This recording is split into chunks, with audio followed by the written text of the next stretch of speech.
I was left alone at my wedding, and my millionaire boss leaned in, murmuring, "Act like I'm the groom." Before I could answer, his next move left everyone. Can you even imagine standing at the altar on your wedding day, dressed in white, heart pounding, only to realize the man you're supposed to marry isn't coming?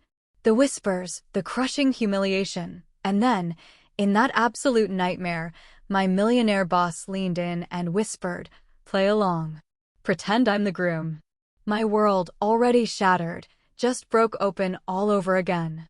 What the hell was happening? I was literally clinging to the half-open ballroom door, fighting the primal urge to just run. 200 people were at the Ritz-Carlton, and I swear I could hear every single whisper as if they were shouting directly into my ear. Uncle Frank's gravelly voice sliced through the nervous murmurs by the bar. "Poor thing. Can you imagine the humiliation?" Then a woman, I couldn't even tell who, chimed in, "All that money Gerard spent, the banquet, the flowers, the orchestra, and the groom didn't even have the balls to show up." A choked laugh, then another, and the entire hall seemed to vibrate with this sickening, morbid curiosity. I closed my eyes, desperate for a breath, but the corset of my wedding dress felt like it was strangling me. Every inhale hurt. Every second that dragged by pulled me deeper into an abyss I didn't know how to escape.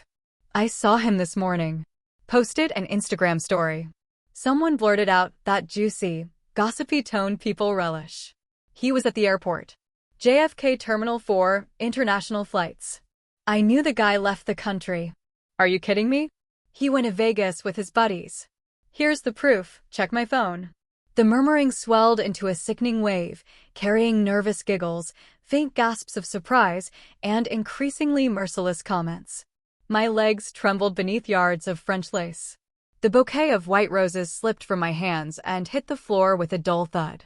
Chloe, my best friend, was instantly there, picking it up. "Soph, don't listen to them," she muttered, squeezing my arm so hard it left a mark. "They're a bunch of assholes. We'll cancel everything right now. We'll tell them there was an emergency." "An emergency?" My voice came out broken, unrecognizable. "What kind of emergency explains the groom disappearing 2 hours before the wedding?" "They all know what happened, Chloe. All of them." And it was true. Phones were burning up with screenshots, videos, private messages. #WeddingFail2026 was probably already trending on Twitter. By tomorrow, every acquaintance, every college classmate, every forgotten Facebook contact would have heard some distorted version of how Sophia Davis was abandoned at her own wedding. "Hey, you guys, for real?" Aunt Carol's shrill voice cut through the air like a rusty knife. "The girl's still in there, hiding like a mouse. Someone needs to tell her this whole thing's a bust. Let Gerard get his money back and let everyone go home." "Carol, don't be so insensitive," another voice replied, though without much conviction. "Poor Sophia must be devastated." "Well, yeah, but what do you want us to do? Sit here all afternoon waiting for a miracle?" The groom took off. "The circus is over." Circus, that word echoed in my head with the force of a hammer blow. That's what they all thought. This was a spectacle, a juicy anecdote to share. Remember when Sophia was left waiting at the altar like a fool? Laughter. More laughter. And I would forever be branded as the woman who wasn't enough. "Sophia, your dad's coming this way," Chloe warned, her eyes wide with fear. "And he looks like he's about to explode." My father, Gerard Davis, stormed through the ballroom like a wounded bull, shoving chairs aside, pushing people without the slightest care. His face was beet red, veins bulging in his neck, fists clenched so tightly his knuckles were white. I knew that expression. It was the same one he'd had when my younger brother wrecked the family car. The same one from when he discovered his business partner was stealing from him. The face of a man whose pride had just been trampled in front of the entire world. "Where is he?" he roared, reaching me. "Where is that son of a— I'm going to kill him. I'm going to tear him to pieces." "Dad, please," I whispered, but my voice was lost in the uproar. $500,000, he shouted, pulling out his phone and waving it at the guests. "I spent $500,000 on this wedding, and the damned coward went to Vegas to get drunk with his friends. He posted it on Instagram. He's bragging about his getaway while my daughter is waiting for him here." The entire ballroom erupted. It wasn't whispers anymore. It was shouts, exclamations, phones being raised to record, to photograph, to document every second of the worst humiliation I had experienced in my 28 years of life. My mother appeared, running from the other side of the room, mascara streaking black furrows down her cheeks. "My baby, my poor baby." Patricia Davis sobbed, hugging me so tightly she nearly knocked me over. "How could he do this to you?" "How?" "Let me go," I murmured, trying to break free, but my mother's hands gripped me like vices. "Mom, please let me go. I'm going to sue him." My father bellowed furiously, dialing numbers. "I'm putting him in jail. He's going to pay for every single cent. He'll regret the day he was born." "Gerard, calm down." One of my uncles tried to intervene, but it was useless. "Calm down. He made a fool of me, of my daughter, of my entire family. In front of my partners, my clients, in front of, excuse me." The voice cut through the chaos like a scalpel, sharp and precise. Everyone turned. A tall man, athletically built, in an impeccable gray suit, was striding down the central aisle with measured steps. His presence radiated effortless authority, as if his very being there reorganized the energy in the room. Guests instinctively moved aside, creating a clear path. I looked up, wiping tears with the back of my hand, and felt the world stop. Julian Croft, my boss. The most renowned architect in New York City. He was walking straight toward me, in the middle of the most shameful disaster of my life. "Mr. Croft," I stammered, a new wave of humiliation washing over me. "I'm so sorry. You shouldn't be seeing this." But Julian didn't stop. He reached the makeshift altar, turned to face the crowd, and spoke with that deep voice I had heard 1,000 times in business meetings, but never with this particular tone. Firm. Protective. Lethal. "I sincerely apologize for the delay," he announced, looking at the guests with an impassive expression. "I ran into some trouble with traffic on the FDR. An accident blocked 3 lanes. But I'm here now." The silence that followed was absolute. I blinked, confused. Delay? What was he talking about? Julian turned back to me, closing the distance in 2 long strides. He leaned in just enough for only me to hear his next words, whispered with an intensity that sent a shiver down my spine. "Play along. Pretend I'm the groom." I opened my mouth, but no sound came out. Julian took my left hand firmly, lacing his fingers through mine with practiced ease. His dark eyes studied me with the same concentration he used when reviewing architectural plans, analyzing every detail, calculating every variable. "Trust me," he added, so low the words barely brushed the air between us. "Or, let me do this for you. Your call." My world had shrunk to that single moment, to those eyes that looked at me without pity, without mockery, without the morbid curiosity I had seen in everyone else. Only determination. And something else I couldn't identify.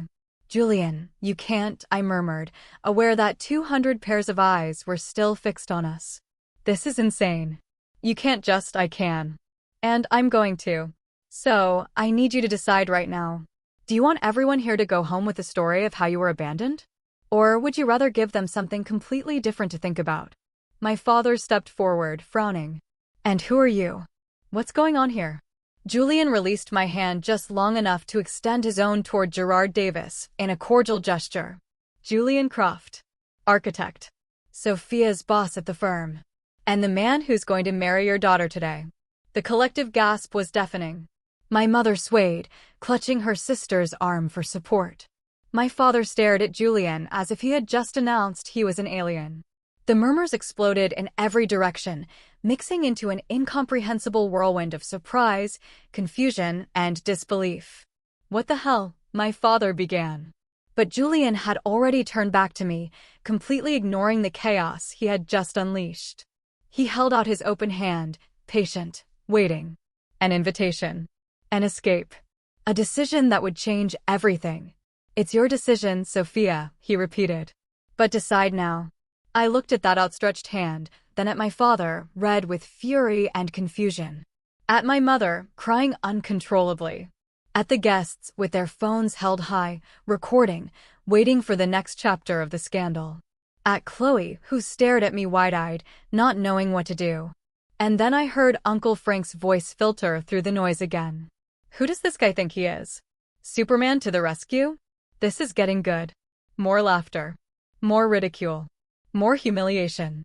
I gritted my teeth, lifted my chin, and took Julian Croft's hand with such force I felt my fingers sink into his. Let's do it, I said, and my voice sounded firmer than it had in the last 3 hours. Julian nodded, a minimal smile curving the corner of his lips. Then he turned to the officiant, who was still standing by the altar with a look of utter bewilderment. Sir, may we proceed with the ceremony? I apologize for the delay, but as I said, there were complications with the traffic. The officiant blinked several times, looking from Julian to me, to my father, and back to Julian. I need to verify the documents. The birth certificate, the groom's official ID, the witnesses. I have everything right here.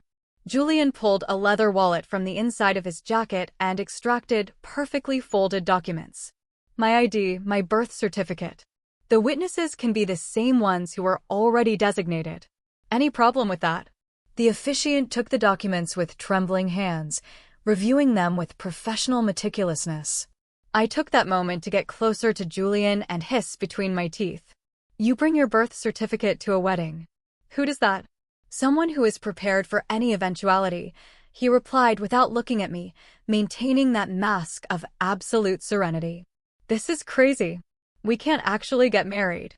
You're my boss. This doesn't make sense. It makes perfect sense, Julian countered, finally turning to face me. Or would you prefer your father ends up in jail for trying to kill Ryan when he finds him? Because believe me, he'll look for him.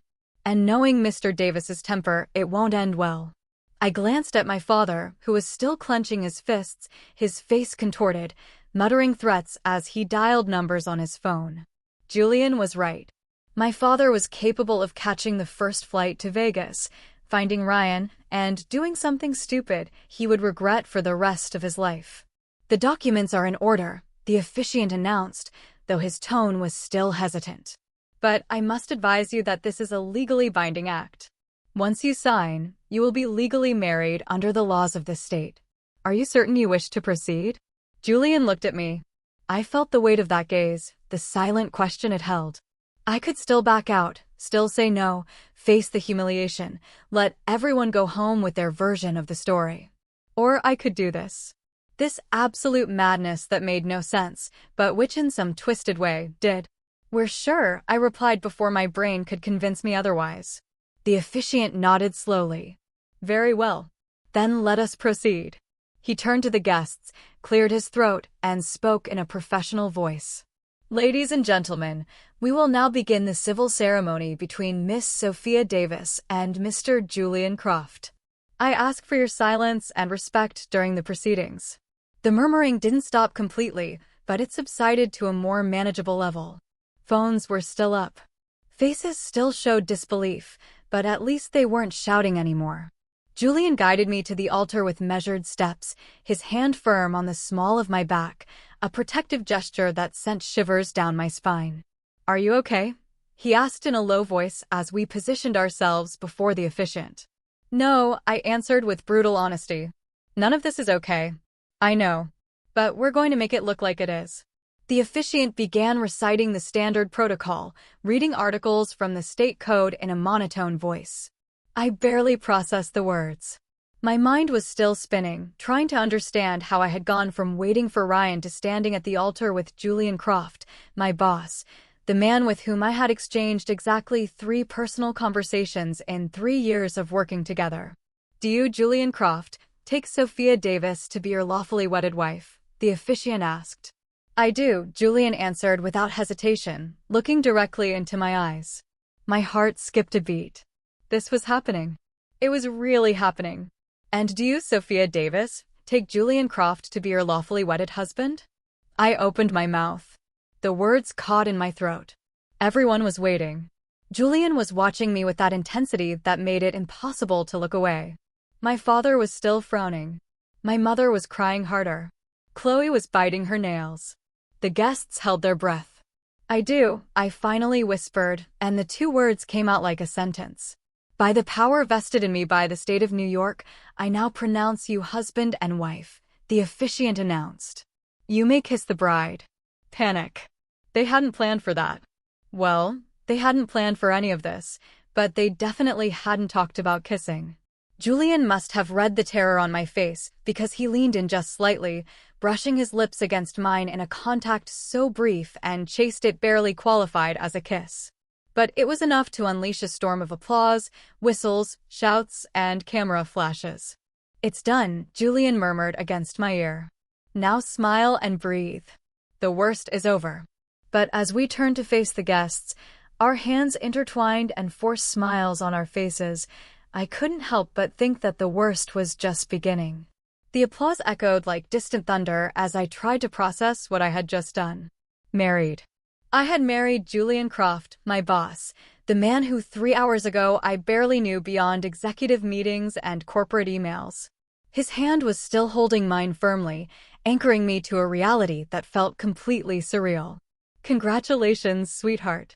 My mother stumbled over, dabbing at her smudged mascara with a soaked tissue. Welcome to the family. We didn't know that Sophia and you. Her voice broke before she could finish. Julian inclined his head respectfully, releasing my hand just long enough to give Patricia Davis a brief hug. I'm very sorry for the confusion, ma'am. Everything happened very quickly between us. We didn't mean to cause any trouble. Trouble? My father appeared behind his wife, his face still red, but his fury now transformed into bewilderment. Young man, you owe me an explanation. My daughter was engaged to another man 5 minutes ago. And now it turns out that, Dad, please. I interrupted, feeling panic begin to climb my throat. Not now. There are 200 people waiting. We can talk later. My father looked at me as if I were a stranger. And maybe I was. The Sophia he knew would never have done something like this. Never would have made a decision so impulsive, so irrational, so completely out of character. But that Sophia hadn't been jilted at her wedding in front of all her family and friends. Your father is right to want answers, Julian intervened calmly, and I will give them to him. But as Sophia said, right now we must attend to our guests. They spent time and effort to be here. It would be rude of us not to thank them for their presence. Julian's cool, reasonable logic disarmed any argument. My father clenched his jaw, nodded curtly, and walked away, muttering something unintelligible. My mother looked at us both with teary eyes before following her husband. I exhaled the breath I didn't know I'd been holding. Breathe, Julian murmured without looking at me, maintaining that polite smile as he nodded to guests who were beginning to approach. Keep your composure. Just a few more hours and this is over. And then what? I hissed between my teeth, forcing a smile as Aunt Carol passed us with a suspicious look. Then we figure it out. But right now, I need you to act as if this is exactly what you wanted. Chloe came running, her heels clicking against the marble floor. Soph, what the hell just happened? You married your boss. Are you insane? Probably, I admitted, feeling hysteria threaten to bubble up from my chest. But it's done, Chloe. I signed. I said yes. It's done. You must be Chloe. Julian interrupted, extending his free hand toward my best friend. I've heard so much about you.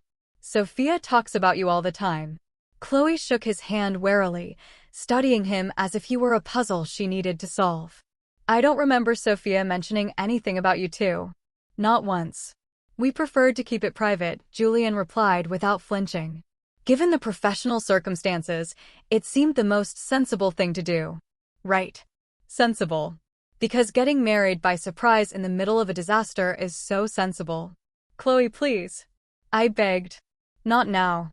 My friend looked at me with a mixture of concern and frustration before sighing. Fine. But you and I are having a very long talk after this. Got it. I was grateful that at least Chloe wasn't making an additional scene.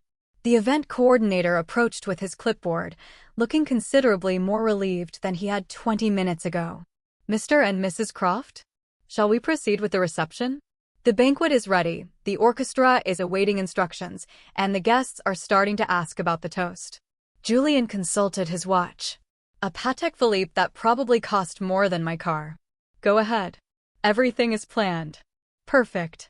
Then, if you'll accompany me to the main ballroom. The next 30 minutes were a blur of smiling faces, forced congratulations, and curious glances. I shook more hands than I could count, received hugs from relatives I barely knew, and smiled until my cheeks ached. Julian moved beside me with practiced ease, answering questions with elegant evasions, deflecting uncomfortable conversations towards safer topics. "Your husband is handsome," a distant cousin whispered in my ear. "And you can tell he has money.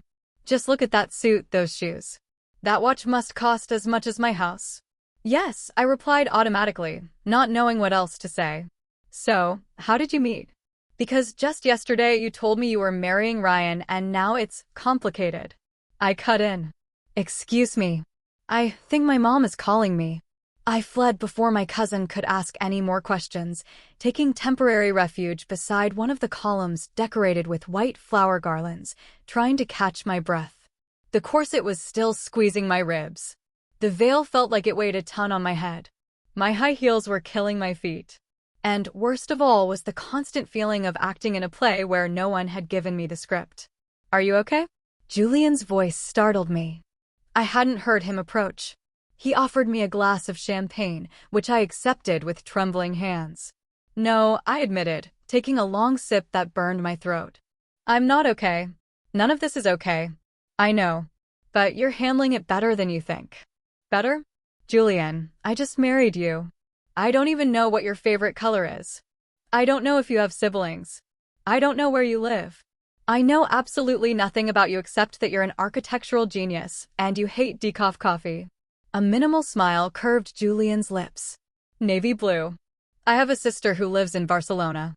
I live in a penthouse in Soho. And I'm right to hate decaf coffee because it's a blasphemy against nature." Despite everything, I felt a hysterical laugh bubble up in my chest. "This is insane." "Completely," Julian agreed. "But it's a solvable insanity. Listen, I know this is a lot. I know you don't know me, but I promise you we are going to fix this. We just need to get through today. Let people go home peacefully, and tomorrow we'll sit down and talk calmly about what's next." "And what is next?" I asked, looking at him directly. "A quick divorce? Pretend for a while? What exactly did you plan when you decided to do this?" Julian studied me in silence for a moment that felt eternal. There was something in his eyes that I couldn't decipher. Something deeper than simple compassion or a sense of duty. "Whatever you needed it to be," he finally answered. "I did this for you, Sophia. Not out of obligation, not out of pity." The bride and groom for the toast, the coordinator announced with excessive enthusiasm, interrupting whatever Julian was about to say. I wanted to scream for him to wait, that I needed to hear the end of that sentence, but we were already being guided to the center of the ballroom where 2 crystal glasses awaited us on a decorated table. The orchestra began to play a romantic melody. The guests formed a circle around us. The phones were raised again, capturing every angle. Julian took his glass and raised it, looking first at the guests before turning to me. "I want to thank everyone for being here today. I know the circumstances have been unusual, but life rarely follows the plans we make. Sometimes it surprises us. Sometimes it gives us exactly what we need when we least expect it." He paused, and his eyes met mine with an intensity that took my breath away. "Sophia, from the first day you walked into the firm, I knew you were different. Your dedication, your intelligence, your ability to solve problems others don't even see. But more than that, your kindness, the way you treat every single person with respect, no matter their position, that's not something you can teach. That's just who you are." I felt tears welling up in my eyes. These weren't empty words. Julian said them with a conviction that rang true. "I don't know what the future holds for us," he continued. "No one does. But I know I want to face it with you. So I toast to us. To the unexpected, to the imperfect, and to having the courage to take a leap of faith when the ground disappears from beneath our feet." Applause erupted. Guests cheered. Someone shouted, "Kiss. Kiss." And soon the entire room was chanting the same thing. Julian arched an eyebrow in a silent question. I nodded slightly, bracing myself for another chaste brush of the lips like at the altar. But when Julian's lips met mine this time, it was neither brief nor chaste. It was slow, deliberate, consuming. One hand slid to my waist, pulling me closer. The other cupped my face with a tenderness that contrasted with the intensity of the kiss. I felt the world dissolve at the edges. The noise turned into a distant hum. Every nerve ending in my body came alive for the first time in months. When we finally pulled apart, we were both breathless. The guests went wild with whistles and applause, but I barely heard them. I could only look at Julian, at those dark eyes that now shone with something that was definitely not an act. "What was that?" I whispered, still dazed. "Convincing performance," Julian replied. But his voice was affected. "That wasn't a performance." "No," he admitted after a moment. "It wasn't." Before I could process that confession, the orchestra began to play the couple's first dance. Julian led me to the center of the dance floor, his hand firm on the small of my back. The guests moved aside, forming a circle, watching as we began to move to the rhythm of the music. "Do you know how to dance?" I asked, aware of every inch where our bodies touched. "I had mandatory classes in college," Julian replied. "Architecture and ballroom dancing. An odd combination, I know. Odd, but useful for moments like this. Moments like spontaneously marrying your boss. Yes, definitely something worth including on a university curriculum." I laughed. A genuine laugh that surprised even me. He has a sense of humor. "I didn't know that." "There are a lot of things you don't know about me," Julian murmured, spinning me gracefully. "But you'll have time to find out." "How much time exactly?" "Because this can't last forever. Eventually, someone is going to realize that show," he interrupted, pulling me a little closer. "Don't think about that now. Just dance with me. Just for this one song, forget everything else." And I did. I allowed myself to close my eyes, to rest my head against Julian's shoulder, to feel the music envelop us. I allowed myself to forget that 4 hours ago I was waiting for another man. To forget that this was a farce born of desperation. To forget that at some point I would have to face the consequences of this impulsive decision. For that one song, for those 3 minutes and 40 seconds, I let myself pretend this was real. Night had fallen over New York City by the time the last guest finally left. I watched the car lights disappear from the hotel parking lot through one of the ballroom windows, aware that the moment I had been postponing for 6 hours had finally arrived. There were no more acts to maintain, no more forced smiles or superficial conversations. It was just me and Julian, and a reality neither of us knew how to face. "Do you want me to call your family?" Julian's voice broke the silence from somewhere behind me. "Your father left pretty upset. Maybe we should clear things up with them tonight." I shook my head without turning. "No, not tonight. I don't have the energy for any more confrontations today." Julian's footsteps drew closer until I could see his reflection in the window pane, standing less than a yard away. He had taken off his jacket and loosened his tie. The sleeves of his white shirt were rolled up, revealing tanned and surprisingly muscular forearms for someone who spent most of his time behind a desk. I looked away from the image, feeling an uncomfortable heat creep up my neck. "I booked the bridal suite," Julian said. The event coordinator insisted. "Apparently, it's included in the package your father paid for." The bridal suite. Of course. Because that was exactly what this disaster needed, sharing a romantic room with the man who was technically my husband, but was still practically a stranger. "I can get another room if you'd prefer," Julian added quickly, as if he'd read my discomfort. "In fact, that's probably for the best." "I don't want you to feel pressured or no," I interrupted, surprising myself. "We've made enough of a scene for one day. If any of the staff sees us sleeping separately on our wedding night, it'll be all over the hotel gossip chain by morning." Julian nodded slowly. "So, we share the suite. I can sleep on the couch." "Julian, you're like 6 feet 2 inches. You won't fit on any couch. I've slept in worse places during construction projects. I'll be fine." The tension between us was palpable, like a taut electrical wire about to snap. I finally turned to face him, crossing my arms over my chest. The wedding dress suddenly felt ridiculous. An elaborate costume for a fantasy that never existed. "Why did you do it?" I asked, needing to hear the answer they'd been interrupted from earlier. "And don't tell me it was out of compassion or a sense of duty. No one marries someone for those reasons." Julian looked at me for a long moment, his dark eyes scanning my face as if searching for the right words in a language he didn't quite master. He finally sighed, running a hand through his perfectly styled hair, messing it up for the first time all day. Because I couldn't just stand there and watch them tear you apart, he admitted.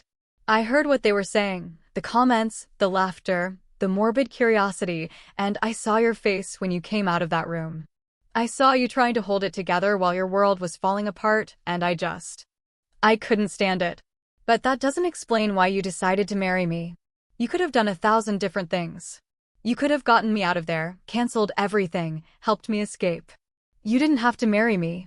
You're right, Julian finished for me. I didn't have to. But in that moment, it seemed like the only solution that solved all the problems at once. Your father was about to do something he would regret. Your family was going to spend weeks, maybe months, processing the humiliation. The guests would have left with a story that would follow you for years. And you would have blamed yourself for all of it when none of this was your fault. I felt the tears I had been holding back all day finally begin to overflow. I tried to wipe them away quickly, but Julian had already stepped closer, offering me a cloth handkerchief from his pocket. Don't cry, he murmured with a softness I had never heard from him before. You've cried enough for a man who doesn't deserve it. So what now? I asked, my voice cracking. What do we do with this marriage? Do we get a divorce next week? Do we pretend for a while? Do we keep working together like nothing happened? Honestly, I don't know, Julian admitted. I didn't have a plan beyond today. I just knew I had to help you in that moment. That's very noble of you. But marriages don't work on nobility. They work on love. They do, Julian suggested, and something in his tone made me look at him more closely. Yes, love. And we don't love each other. We barely know each other. Julian took another step closer, closing the distance between us to inches. I had to tilt my head back to maintain eye contact, aware of every breath, every accelerated beat of my heart. Want to know a secret? He asked, his voice barely a whisper. That kiss on the dance floor? That wasn't an act. And I think you felt it too. I opened my mouth to deny it. But the words stuck in my throat because he was right. I had felt it. That moment when everything else disappeared and it was just the two of us moving to the music, connected in a way that had no logical explanation. That doesn't mean anything, I finally managed to say. It was adrenaline. The heat of the moment. It was chemistry, Julian suggested. And the slight smile that curved his lips made my stomach do a flip. Because that's what it was, Sophia. Chemistry. And you can't fake that. You can't manufacture it. It either exists or it doesn't. Are you insane? I murmured, taking a step back. This is insane. 12 hours ago, you were just my boss. Now you're my husband and you're talking about chemistry and you're scared, Julian interrupted. I get it. I am too. But that doesn't change the fact that there's something here. Something worth exploring. Exploring? I let out a hysterical laugh. Julian, we're not teenagers experimenting with first love. We're two adults who made an impulsive decision and now have to deal with the consequences. You're right, he conceded. We're adults, so let's act like it. Let's talk honestly about what we want. And what is it that you want? The question hung between us like an undetonated bomb. Julian looked at me with that intensity that made it impossible to look away. Those eyes that seemed to see past the defenses I had carefully built all day. I want to give you time, he finally answered. Time to process what happened with Ryan. Time to get to know me beyond the boss-employee relationship. Time to decide what you want to do with this marriage without pressure or expectations. And in the meantime? In the meantime, we live. We go on with our lives. I'm not going to demand anything from you. I'm not going to push this to be something you're not ready for, but I'm also not going to pretend I don't feel what I feel. I felt my heart accelerate dangerously. And what is it that you feel? Julian took another step toward me, so close now that I could feel the heat radiating from his body. I could smell the subtle scent of his cologne mixed with something more personal, more masculine. I feel that kiss was the most real thing that's happened to me in years, he murmured. I feel that when I see you every morning at the office, my day instantly gets better. I feel that getting to know your real laugh, the one you let out when you think no one is listening, is something I want to experience every day. And I feel that what I did today wasn't just to save you from humiliation. It was also because the idea of another man hurting you was unbearable to me. The silence that followed was deafening. I could hear my own ragged breathing. I could feel how every one of Julian's words was embedding itself somewhere deep in my chest, in a place I had kept locked away for the last few months with Ryan. I can't process this right now, I whispered finally. It's too much. Everything is too much. I know. Julian stepped back, giving me space. That's why I propose that tonight we just rest. Tomorrow, with clearer heads, we can start to figure all this out. I nodded, grateful for the temporary truce. Julian walked to the door where the event coordinator had left our suitcases before leaving. He took mine and placed it near the bathroom. Take a shower, change, get comfortable. I'll wait out here. Julian. I stopped him when his hand was on the doorknob. Thank you. For everything. For today. For saving me. He turned, and the smile he gave me was genuine, warm, completely different from the professional expression I had seen for 3 years at the office. I didn't save you, Sophia. I just reminded you that you're strong enough to save yourself. When the door closed behind him, I collapsed onto the edge of the king-sized bed, which was covered in rose petals. I picked up one of the petals, feeling its soft, fragile texture. The entire suite was decorated for a romantic night I was supposed to share with Ryan. Scented candles, champagne, heart-shaped chocolates on the pillows. But Ryan was in Vegas, probably drunk in some bar, celebrating his successful escape. And I was here, married to a man who had just confessed to having feelings for me. A man who knew me better than I thought. A man who had risked everything to protect me from the biggest humiliation of my life. I looked at my reflection in the dresser mirror. My makeup was smudged, my hair a mess, the dress wrinkled. I looked exactly how I felt, destroyed and reassembled at the same time, like something that had been broken and glued back together with a different, stronger, more resilient material. I slowly unzipped the wedding dress, letting it fall to the floor in a heap of lace and satin. I stared at it for a long moment before kicking it into a corner. Tomorrow, I would have to deal with the explanations, the consequences, with all the decisions I had made today. Tomorrow, I would have to face my family, talk to Julian about the next steps, decipher what all of this really meant. But tonight, I just wanted to close my eyes and pretend, if only for a few hours, that the world made sense. The hot water from the shower beat against my back with a pressure that was almost painful. But it was exactly what I needed. I let the steam fill the marble bathroom as I tried to process the last 12 hours of my life. 12 hours. That's all it had taken for my world to be turned completely upside down. I closed my eyes, resting my hands against the cool tiles, and allowed the day's events to flood my mind without a filter. Ryan abandoning me, the cruel whispers of the guests, Julian appearing like an impossible apparition, the kiss at the altar, the toast, the dance, and then that conversation in the suite. Those words that had ignited something in my chest I didn't know how to name.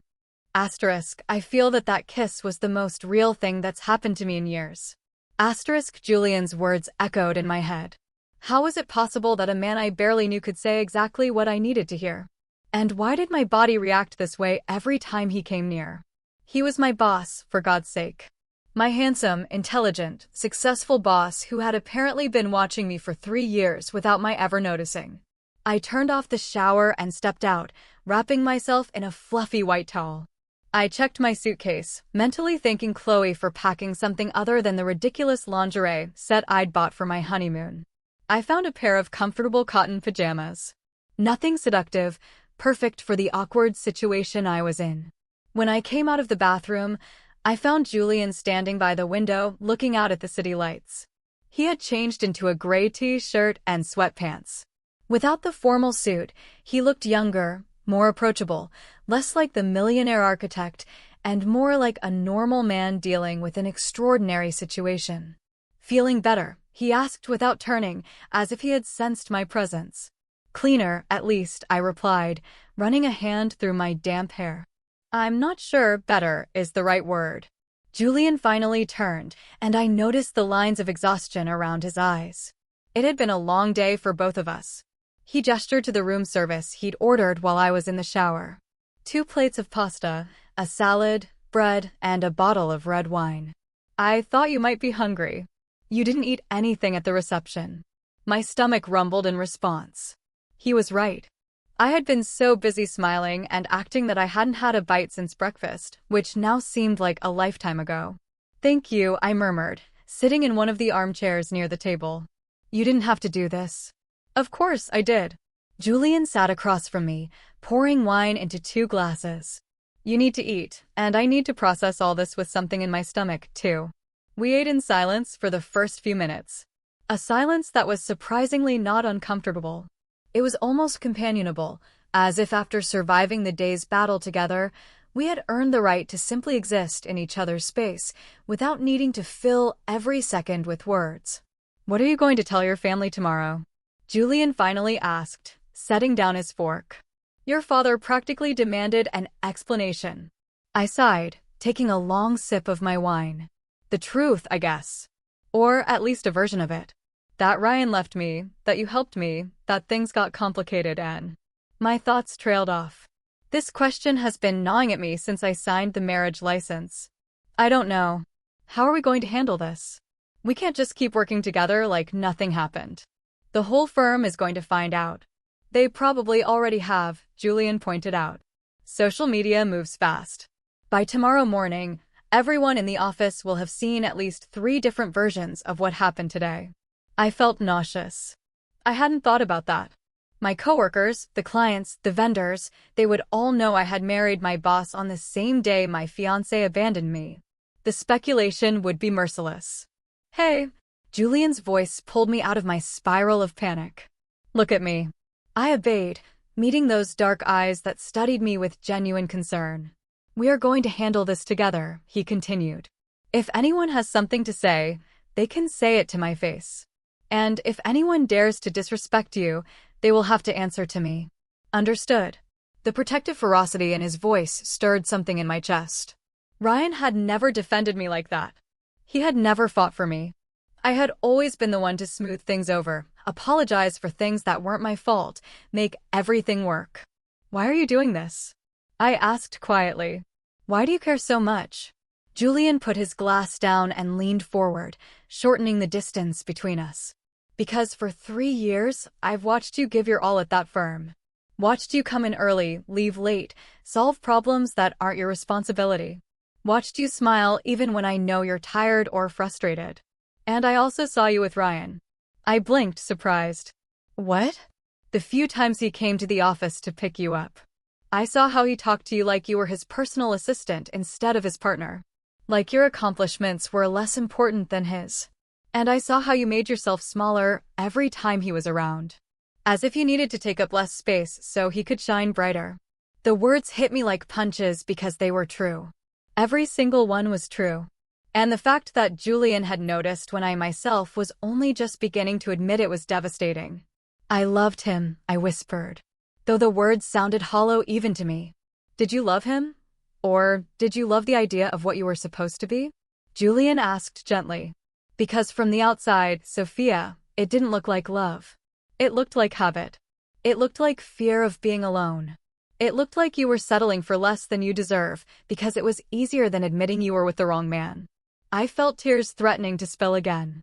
But this time, they weren't tears of humiliation or sadness. They were tears of recognition, of finally hearing out loud what my subconscious had been screaming at me for months. He made me feel small, I admitted, the words coming out in a broken whisper. Smaller and smaller. And I let him because I was afraid that if I demanded more, I'd be left with nothing. Julian rose from his chair and knelt in front of me, taking my hands in his.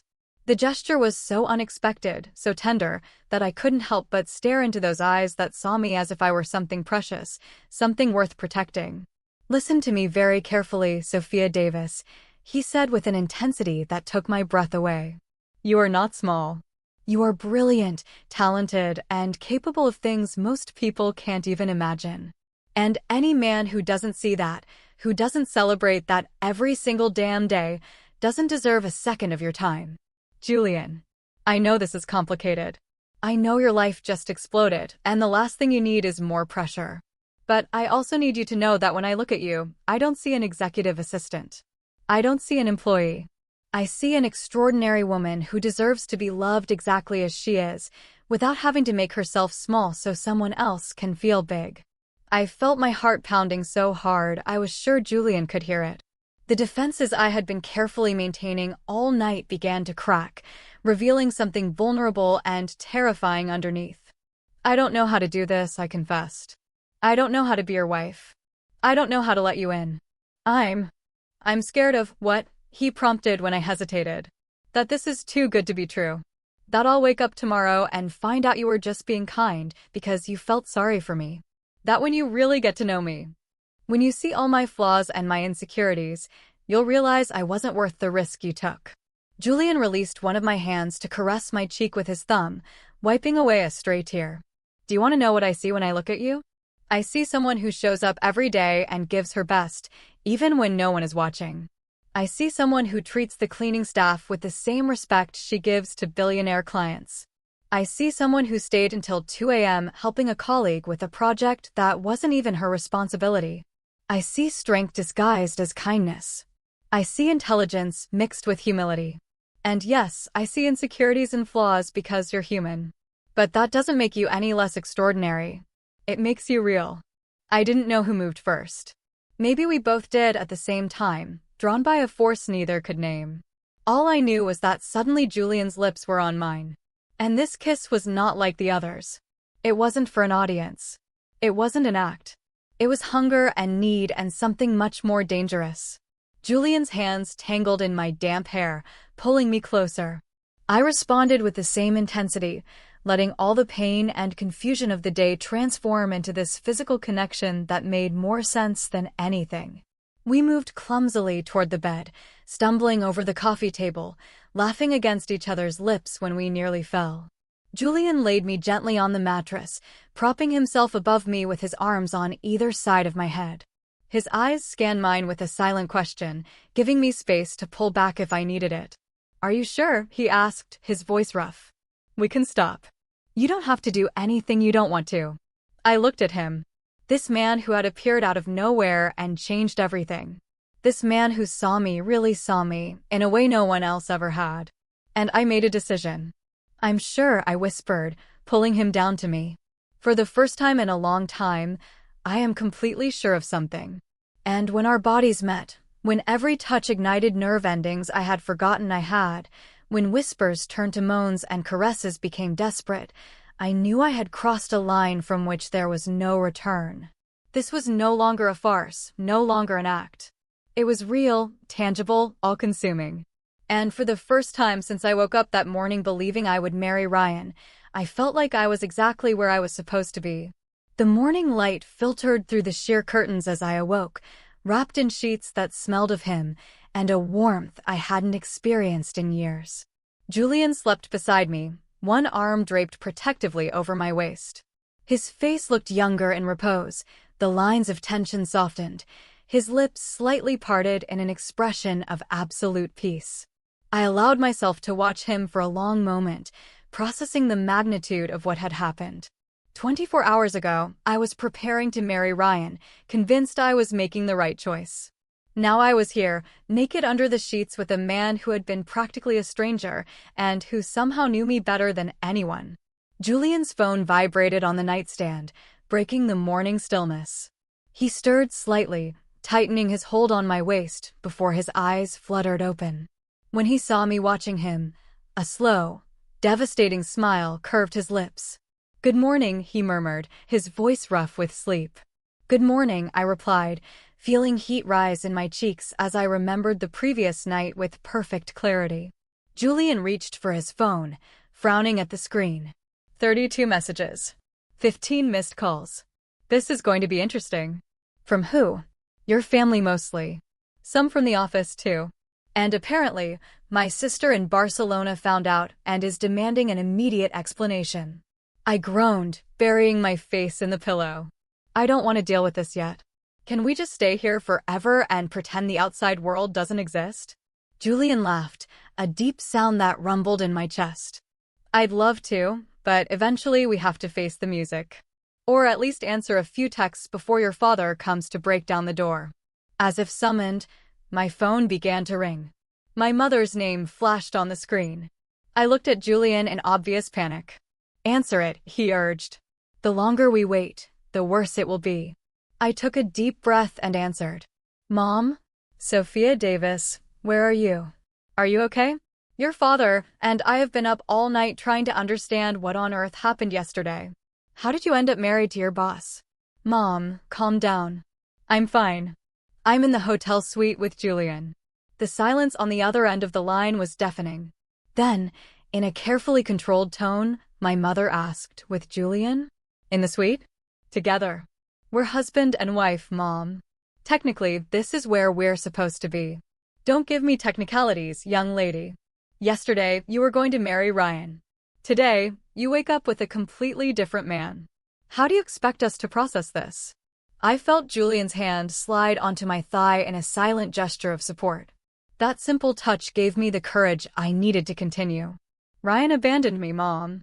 He left the country knowing I was waiting for him at the altar. Julian helped me when I needed it most. And yes, I know it all happened very fast, but it was my decision.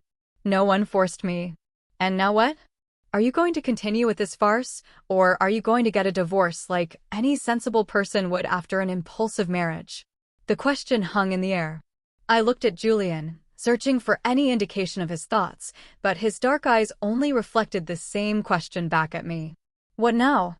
I don't know, Mom, I admitted honestly. We're still figuring out what this is, but I promise you it wasn't a farce. And I didn't make this decision lightly. My mother sighed heavily. Your father wants to talk to you and to Julian today. He says if this man is going to be your husband, he deserves to know him beyond a wedding day emergency. Okay, I'll tell Julian. Where do you want to meet? At the house. Noon. And Sophia? Her voice softened slightly. I just want to know that you're okay.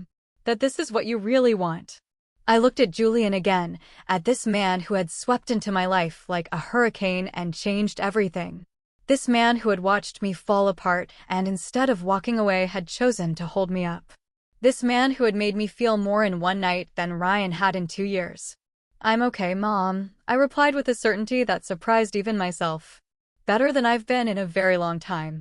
When I hung up, Julian was already sitting up in bed, scrolling through his own messages with a concentrated expression.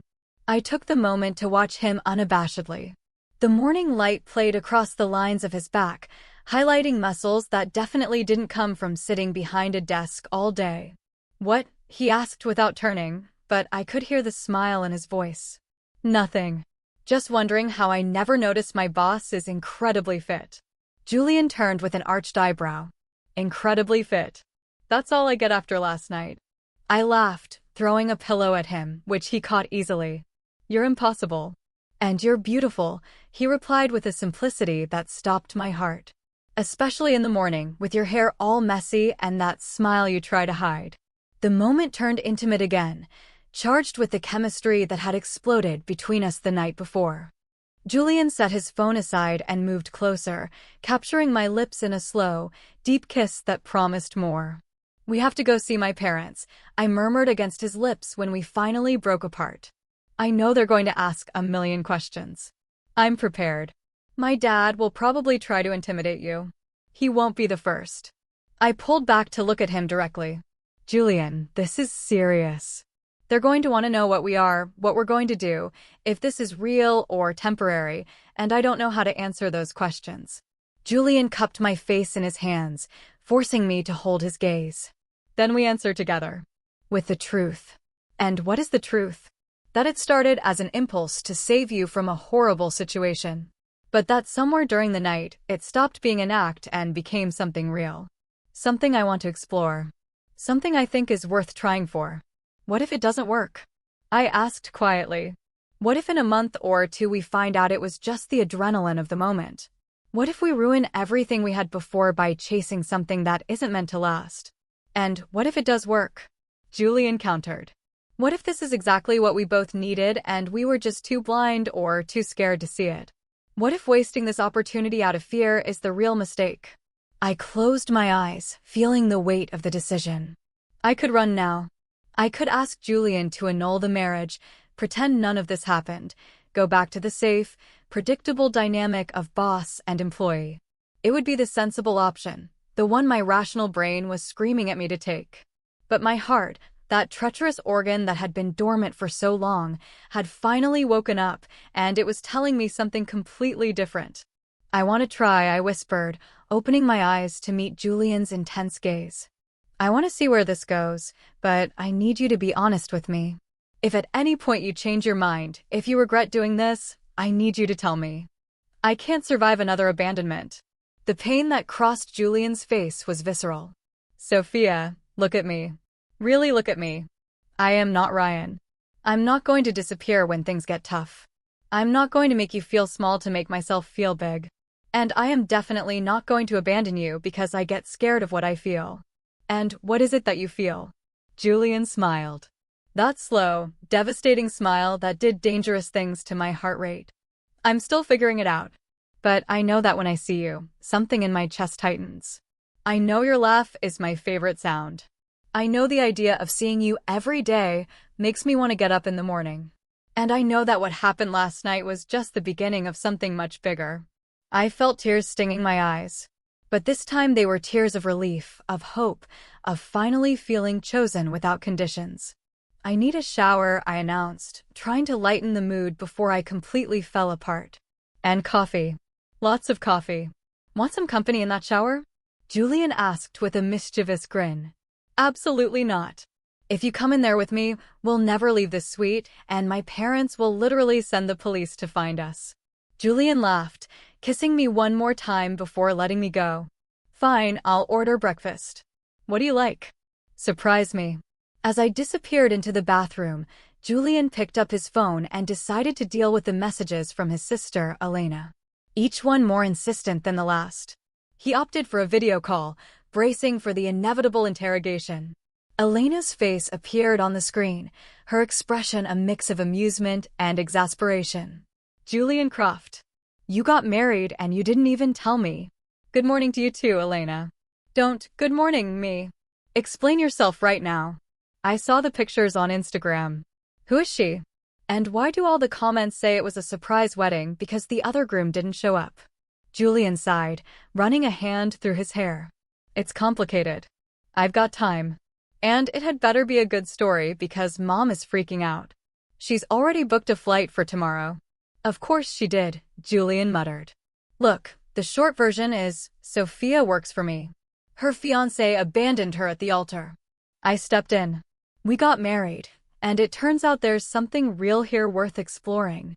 Elena stared at him for a long moment before bursting into laughter. "Only you would pull something like this, little brother.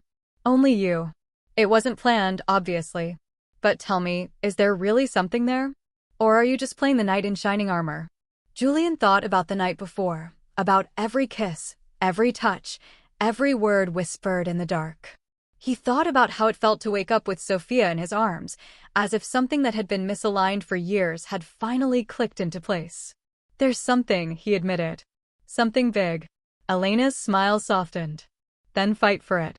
Don't let what other people think dictate what you do. If she's special, if this is real, don't let her go." "I don't plan to." "Good. Now, put her on the phone. I want to meet my new sister-in-law before Mom gets there and scares her off with her intensity." Julian laughed. "She's in the shower, but I promise you'll meet her soon." "And Elena." "What?" "Thanks. For not judging. For believing in me. Always, brother. Always." The Davises' house in Westchester looked exactly as it always had, cozy, filled with plants, and with that smell of freshly brewed coffee that had been the backdrop to my entire childhood. But as Julian parked his Mercedes in the driveway, I felt like I was about to walk onto a battlefield. "Ready?" Julian asked, turning off the engine and looking at me. "No," I admitted honestly. "But I guess that doesn't matter." Julian took my hand, lacing his fingers through mine with a naturalness that still surprised me. "Remember, we're a team. Whatever happens in there, we face it together." Those words gave me the courage I needed. We got out of the car and walked to the front door where my mother was already waiting with an unreadable expression. When she saw our joined hands, something in her face softened slightly. "Come in," she said simply, stepping aside. My father was sitting in the living room, arms crossed, brow furrowed in that expression I knew all too well. Surprisingly, Chloe was there, too, offering me a supportive smile from an armchair. "Sit," my father commanded, pointing to the sofa opposite him. Julian waited for me to sit before taking the seat beside me, keeping my hand firmly in his. The gesture did not go unnoticed by my father, whose gaze fixed on our joined hands with an almost physical intensity. "So," my father began, "is someone going to explain to me what the hell happened yesterday? Because from my perspective, my daughter was about to marry one man. That man disappeared. And suddenly he pointed at Julian, show up and end up marrying her. Can you tell me how that makes any sense at all?" Julian leaned forward, not letting go of my hand. "You're right, Mr. Davis. From the outside, it doesn't make sense. It looks impulsive, irrational, even irresponsible. But if you'll allow me, I'd like to explain exactly why I made that decision." My father waved a dismissive hand. "I'm listening." "I've worked with Sophia for 3 years," Julian began. "In that time, I've seen her become one of the best professionals I've ever known. But more than that, I've seen who she is as a person. Her dedication, her integrity, the way she treats everyone with respect, no matter their position. I also saw her with Ryan on the few occasions he came to the office." The name Ryan made my father's jaw clench visibly. "And every time I saw them together," Julian continued, "I wondered why such an extraordinary woman was settling for someone who clearly didn't value her. Someone who treated her like an accessory instead of a partner. Someone who made her feel she had to be less so he could be more." I felt tears sting my eyes hearing those words spoken aloud in front of my family. Yesterday, when I saw what was happening, when I heard the guests' comments, when I saw the humiliation on Sophia's face, I knew I had 2 options. Julian looked directly at my father. "I could stand by and do nothing. Let the situation play out and allow your daughter to be publicly destroyed. Or I could do something about it." "And marrying her was the only option?" my mother asked from her spot by the window. In that moment, it seemed like the only one that solved all the problems at once, Julian admitted. "But I didn't just do it for her. I also did it because for months, maybe years, I've wanted to tell her how I felt and never had the courage. Yesterday gave me the perfect, albeit unconventional, opportunity to show her." The silence that followed was so thick I could hear the ticking of the wall clock in the kitchen. My father was looking at me with an expression I couldn't decipher. My mother had her hands over her heart. Chloe was smiling openly. "Dad." I finally spoke, my voice trembling but firm. "I know this is a lot to process. Believe me, I'm trying to understand it, too. But I need you to know something. What happened yesterday wasn't a farce. It wasn't charity. It was the first time in years that someone really saw me, saw all of me, with my flaws and insecurities, and decided I was worth sticking around for." My father closed his eyes, taking a deep breath. When he opened them again, there was something different in his gaze, something softer. "Ryan called me this morning," he said, and everyone in the room tensed. "From Vegas. Drunk. Crying. Saying he made a mistake, that he got scared, that he wants to come back and fix things." I felt Julian squeeze my hand instinctively, but I kept my eyes fixed on my father. "And what did you tell him?" A slow, almost ferocious smile curved my father's lips. "I told him it was too late. That my daughter was already married to a man who had the guts to show up when he ran away. And that if he ever came near you again, I would personally make sure he regretted it." I let out a laugh mixed with a sob. Julian smiled, too, clearly relieved. "But that doesn't mean this is okay," my father continued, turning to Julian. "You're my daughter's boss. There's a power dynamic there that worries me. How do I know Sophia can make decisions freely? How do I know she won't feel pressured?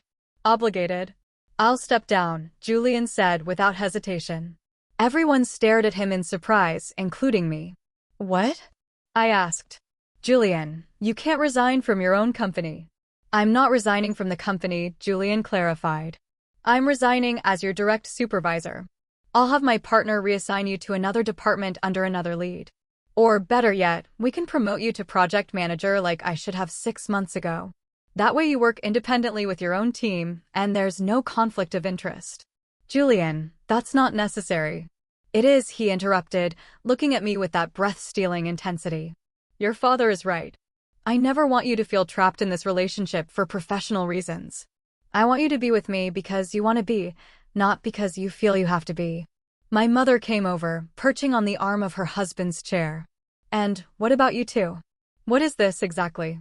A temporary fling until the scandal dies down? A real marriage? I looked at Julian, searching for the answer in those dark eyes that had seen parts of me I didn't even know existed.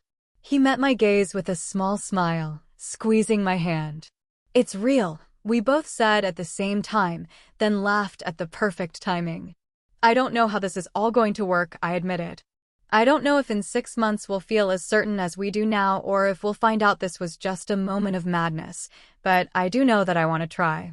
I know that when I'm with Julian, I feel seen and valued and celebrated. And that's something I'm not willing to throw away just because the timing was strange. I love your daughter, Mr. Davis, Julian said suddenly. And the impact of the words filled the room. Maybe it's too soon to say it. Maybe I should wait longer. But the truth is, I've been falling in love with her for months without even realizing it. With her laugh when she thinks no one is listening, with how she treats every person with dignity, with the way she solves problems no one else can see. And yesterday, when I saw her shattered, all I could think was that I would do anything to take that pain away, including marrying her in front of 200 people without a second thought. I felt the tears streaming freely now. Julian turned to me, wiping them away with his thumbs. I love you, Sophia Davis, he repeated. This time just for me. And I am going to spend the rest of my life proving to you that you were worth every single risk I took. I love you too, I whispered. And saying those words out loud, something inside me broke and mended itself all at once. I don't know when it happened exactly. Maybe it was yesterday. Maybe it was over the last 3 years without me noticing. But it's real. This is real. We kissed softly and tenderly, forgetting for a moment we had an audience. When we pulled apart, Chloe was clapping through her tears. My mother was dabbing her cheeks with a tissue. And my father was smiling. All right, he said finally. You have my blessing. But he held up a warning finger. If you ever hurt my daughter, Mr. Croft, there is nowhere in this world you'll be able to hide from me.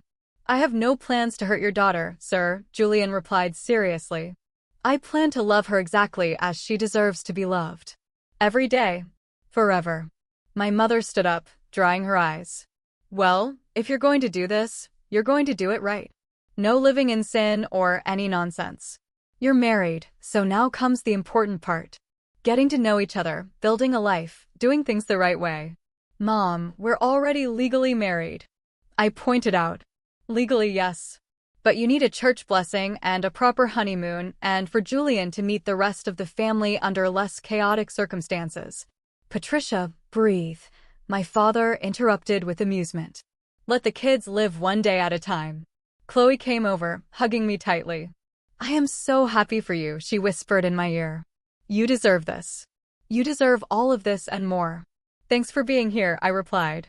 For believing in me, even when I didn't know what to believe. Always, sophomore. Always. The next few hours passed in a blur of conversations, coffee, and slow acceptance. My father and Julian talked business, discovering common interests. My mother bombarded Julian with questions about his family, his plans, his intentions. And I watched it all from my seat, feeling something that had been broken inside me begin to heal. When we finally said our goodbyes and got back in the car, the sun was setting over the city, painting the sky in shades of orange and pink. Julian didn't start the engine right away. Instead, he turned to me. Are you okay? Better than okay, I answered honestly. For the first time in a long time, I feel like everything is exactly where it's supposed to be. Even the part where your boss confessed his undying love in front of your parents? Especially that part, I smiled. Although technically you're not my boss anymore. Now you're just my husband. Just your husband? Julian repeated, tasting the words. I like the sound of that. Me too. We kissed as the sun disappeared behind the skyline, sealing promises that had been born in chaos, but strengthened in truth. We didn't know what the future held. We didn't know if the road ahead would be easy or complicated. But we knew one thing with absolute certainty. What we had found in each other was worth every risk, every moment of uncertainty, every curious glance we would receive in the coming months. Because sometimes the best stories start in the most unexpected places. Sometimes love shows up when you least expect it, in the most unlikely way, at the most chaotic time. And sometimes all you need is the courage to say yes when your entire rational being is screaming at you to say no. I had gone to my wedding expecting to marry the wrong man. But I had ended up marrying the right one, the one who had been there all along, waiting for the perfect moment to remind me that I deserved to be loved exactly as I was. And as we drove toward our future together, hands intertwined and smiles on our faces, we both knew with absolute certainty that this story was just beginning. And it was going to be epic. Call to action. Honestly, I still pinch myself sometimes. What would you have done in my place? Have you ever had a moment where your whole life just changed in an instant, in the most unexpected way? Tell me what you think in the comments below. I really want to hear your stories.